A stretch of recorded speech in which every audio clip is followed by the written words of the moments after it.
Bonjour, décembre 1944, Bastogne est encerclée depuis plusieurs jours. C'est ici qu'a eu lieu la jonction entre les troupes de la 4e division blindée qui appartenait à la 3e armée du général Patton et les éléments de la 5e Airborne qui tenaient Bastogne. Les véhicules sont venus de cette direction, d'Asnois. Donc l'armée du général Patton était partie d'Arlon et progressait sur différents axes. Donc c'est par cette route que sont arrivés les véhicules commandés par le lieutenant Bogus, qui, comme je l'ai dit, appartenait à la 4e division blindée de la 3e armée du général Patton. Voyant quelques trous de fusillés qui apparaissent dans les environs, les véhicules ralentissent et le lieutenant Bogus s'écrie « Nous sommes les renforts de la 4e division ». À ce moment-là, l'officier de la 5e aéroportée qui commandait les éléments dans le secteur, le lieutenant Webster, se présente à lui. Les deux officiers se serrent la main. Il est 16h45. L'encerclement de Bastogne vient d'être rompu. Avec fierté, les hommes du lieutenant Bogus inscrivent sur la coque de leur Sherman « First in Bastogne ». Voilà, maintenant je vous propose de nous rendre dans Bastogne, où je vais vous faire découvrir un musée très intéressant qui est installé là où était le PC, le poste de commandement du général McAuliffe. Et c'est là où il a prononcé son célèbre Nuts, qui est devenu légendaire. Je vous invite à me suivre. Nous sommes ici dans la caserne sous-lieutenant Heinz, une caserne de l'armée belge qui, en décembre 1944, était occupée par l'état-major de la 5e division aéroportée. Auparavant, cette caserne était occupée par le quartier général du général Middleton, commandant du 8e corps d'armée US, qui a abandonné les installations le 19 décembre lorsque la 5e Airborne est arrivée, pour lui aller se diriger vers Bastogne. Nous avons ici les bâtiments dans lesquels était abrité le quartier général du général McAuliffe, dans les caves. Oui. C'est ici, à cet endroit précis, qu'après la libération de Bastogne, le général Maxwell Taylor, qui commandait la 25e division aéroportée, est venu reprendre le commandement qui a été pris par son adjoint, le général McAuliffe, ici, à cet endroit précisément. Et c'est ici aussi que le général Patton a rencontré le général McAuliffe. On les voit sur cette photo, qui partent faire une inspection des troupes sur le terrain. Dans quelques instants, Pierre va expliquer l'histoire de cette caserne et les événements qui se sont déroulés ici en décembre 1944. Bonjour, voilà, je m'appelle Pierre Lotte, je travaille ici au Bastogne War Museum et au Bastogne War Rooms, le nouveau musée du Bastogne War Museum. Et voilà, je suis aussi en charge de la présentation du concept pour les publics. Voilà, donc nous sommes ici dans la première partie de la caserne qui nous rappelle que c'est une caserne historique qui existait avant l'occupation américaine, avec d'abord les chasseurs ardennais dans les années 1930, puis au début de la Seconde Guerre mondiale, une occupation par les Allemands, par les jeunesses allemandes qui étaient formées ici en 1940 lors de l'invasion et après celle-ci. Et puis, à la fin de la guerre, lors de la libération, la caserne redevient américaine. Le général Middleton s'y installera à un moment. Et puis, nous retrouvons cette caserne au cœur de l'histoire de la bataille des Ardennes avec l'occupation du général McAuliffe à la tête du quartier général de la 101e Airborne, qui va avoir un rôle à jouer ici très très important à Bastogne en décembre 1944.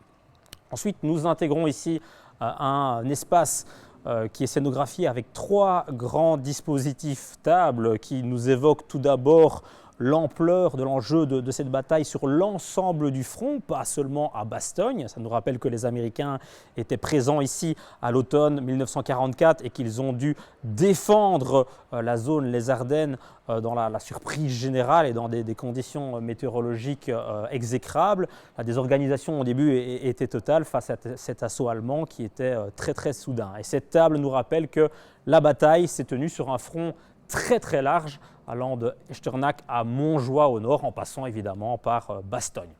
Ensuite, on a ici une deuxième table qui nous évoque vraiment la bataille, le terrain, la morphologie du terrain à Bastogne, avec des pièces assez exceptionnelles d'époque, qui sont des photos qui ont été retrouvées dans un avion américain qui survolait la zone à la Noël 1944 et qui nous expliquent finalement ce qu'on pouvait voir au niveau de l'occupation du sol, les trous d'obus, les foxholes, les déplacements des troupes et des véhicules chenillés, etc.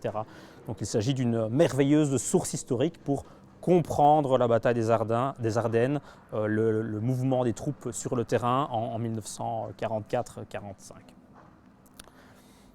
Puis, dernière table très importante ici, c'est la table qui fait parler les objets qui sont aussi des témoins des faits à l'époque.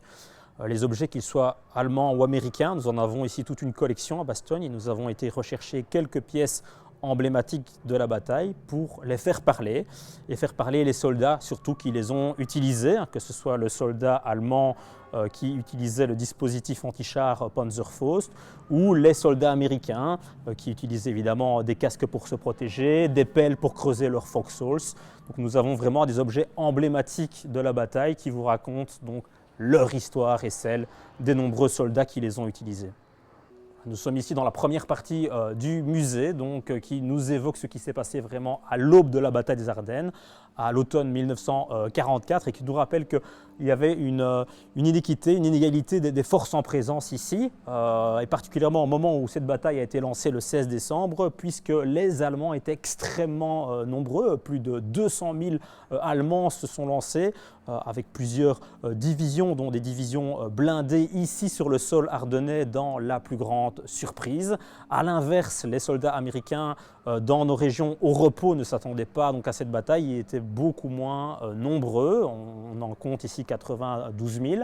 Répartis en plusieurs divisions ici sur le terrain, mais qui ont été extrêmement surpris par cette bataille et qui ont dû se défendre avec les moyens du bord, comme dirons-nous. Ces moyens qui n'étaient pas très bien adaptés, dirons-nous, au terrain à l'époque. Rappelons qu'on est le 16 décembre, que c'est l'hiver, qu'il neige, que les températures sont glaciales. Et voilà par exemple l'équipement réglementaire du parachutiste américain présent ici à Bastogne. On pourra tout à fait imaginer que les soldats étaient sous-équipés, avaient froid avec ces équipements dans un premier temps en tout cas. Petite vitrine qui nous rappelle que ce qui est médical est extrêmement important, cette composante médicale qui permettait aux soldats d'être soignés directement sur le terrain avant une évacuation. Et nous avons la chance d'avoir pu récupérer tout un ensemble de petits matériels ici en vitrine. A l'inverse, le soldat allemand, lui, est mieux préparé au terrain sur lequel il arrive avec des vêtements réversibles, vous le voyez, blancs pour se dissimuler dans la neige. Puis tout un ensemble d'armements qui vont lui permettre d'affronter le soldat américain dans les Ardennes belges et luxembourgeoises évidemment. Et puis un des enjeux emblématiques de la bataille des Ardennes, c'est aussi le ravitaillement aérien. Les soldats américains vont pouvoir compter sur une aide salutaire du ciel apportée par les leurs à partir du 23 décembre, quand le ciel s'éclaircit. Les avions américains C-47 peuvent survoler Bastogne et ravitailler à l'aide de parachutes colorés les troupes présentes au sol avec du matériel, de la nourriture, de l'armement, tout ce qui est logistique et qui leur permettra de tenir encore de longues semaines face aux Allemands. Voilà, donc ici nous sommes dans un couloir qui nous évoque ce que les civils eurent à endurer durant ce difficile mois de décembre 1944 et janvier 1945. C'est évoqué via le son, bien sûr le son des bombes qui tombent sur Bastogne et dans les environs, ce son strident qui fait peur aux civils et qui les oblige à gagner leur cave pour être protégés. On a cette carte de Bastogne aussi qui nous illustre très bien la situation de la ville, bombardée. On peut voir sur Bastogne et autour de la ville ces impacts, ces cratères d'obus, de bombes tombées au sol et qui effrayent énormément la population locale. Voilà, le visiteur peut à présent descendre dans ces caves historiques du général Macauliffe et des hommes de la 101e Airborne, puisqu'on descend vraiment dans le quartier général de cette division qui était casernée ici en décembre 1944. Et le projet du musée consistait vraiment à protéger ces caves et les laisser dans l'état dans lequel elles étaient durant cette occupation américaine. C'est assez bien réussi puisqu'on est dans un espace brut, laissé comme tel, qui nous permet de saisir au plus proche de la réalité comment les soldats américains ont pu appréhender les événements ici à Bastogne. Voilà, donc ici, dans les caves, on a évidemment plusieurs caves qui sont équipées, qui sont scénographiées maintenant, puisqu'on peut y retrouver des petits films, des petites capsules de quelques minutes qui nous racontent chaque fois les différentes étapes chronologiquement de l'occupation par les Américains de ces casernes, et puis le déroulé des événements face à l'avancée allemande et face à la proposition de reddition des Allemands à Macauliffe le 22 décembre 1944. So, what failed to me? They want to surrender?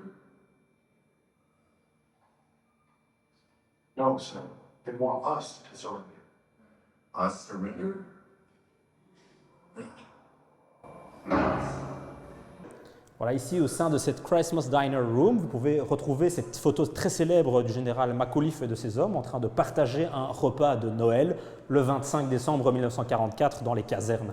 À leur tête, on peut tout de suite saisir que ces hommes sont stressés. Effectivement, quelques jours plus tôt, le 22 décembre 1944, le général Macauliffe reçoit une proposition de reddition des Allemands, lui obligeant de capituler face à cette avancée allemande à Bastogne. Et le général Macauliffe y répondra son célèbre Nuts, Nuts qui veut dire noix de manière traditionnelle, mais qui veut aussi dire en argot américain « nous ne nous rendrons jamais ». C'est donc une réponse assez catégorique du général Macauliffe qui, donc, à cause de son Nuts, va devoir assumer, dirais-je, les conséquences également et pouvoir continuer à se battre à Bastogne et aux alentours pour empêcher à tout prix les Allemands d'envahir la ville. Voilà, donc ici au musée, on a également reçu en prêt une pièce d'exception magnifique. C'est un drapeau, et pas n'importe lequel, puisqu'il s'agit du drapeau de campagne du brigadier général Macauliffe, qui transportait ce drapeau à travers toutes ses campagnes sur le front ici en Europe durant la Seconde Guerre mondiale. Et on retrouve aussi ce drapeau à Bastogne durant la campagne des Ardennes. Alors le drapeau est signé de la main de Macauliffe. Et puis a pu être transféré de sa main à un collectionneur qui a pu le récupérer. Et nous avons pu le récupérer ici à Bastogne. C'est une magnifique pièce. Voilà, un piano ici dans l'histoire des casernes, ce n'est pas anodin, puisque le général Macauliffe et ses hommes, quand ils sont arrivés ici à Bastogne, ne parlaient pas français. Ils ont dû trouver un interprète en la personne de M. Massard, qui habitait à quelques centaines de mètres ici des casernes, qui s'est proposé pour être l'interprète du général Macauliffe. Et ce piano nous vient directement de cette maison Massard, où les hommes de Macauliffe se sont régulièrement rendus pendant la bataille, mais également après celle-ci, puisque Macauliffe a conservé de très bons rapports avec la famille Massard.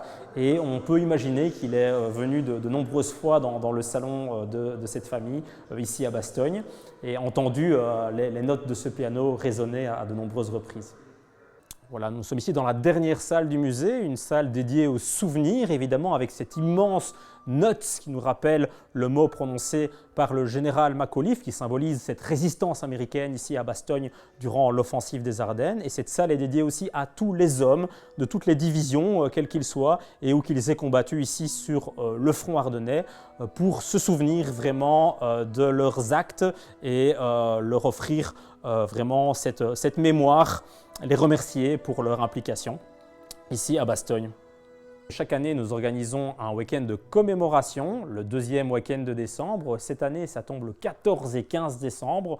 À cette occasion, nous aurons la chance de pouvoir retrouver certains vétérans, peut-être les derniers lors de ce 80e anniversaire, mais nous aurons aussi tout un ensemble de festivités organisées par la ville et les différents musées.